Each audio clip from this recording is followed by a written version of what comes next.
হাসরের মাঠে সকল বিচার কাজ শেষ হয়ে যাওয়ার পর যখন জাহান্নামীরা জাহান্নামে প্রবেশ করবে, তখন জাহান্নামের আগুন তাদের দেহকে পুড়িয়ে কয়লা বানিয়ে ফেলবে।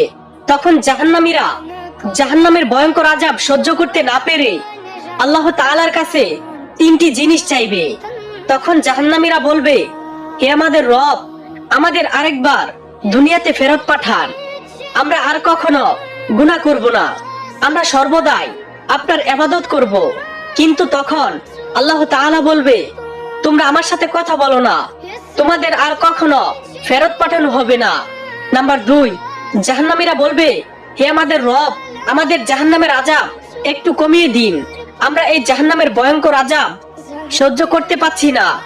তখন আল্লাহ তাআলা বলবে, জাহান্নামের আযাব একটু কমানো হবে না। নাম্বার 3, সর্বশেষ জাহান্নামীরা বলবে, হে আমাদের রব, আমাদের মৃত্যু দিয়ে দিন, আমরা এই ভয়ঙ্কর আযাব সহ্য করতে পারছি না।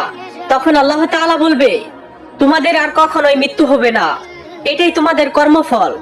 একবার চিন্তা করুন সেই দিন আমাদের অবস্থা কি হবে।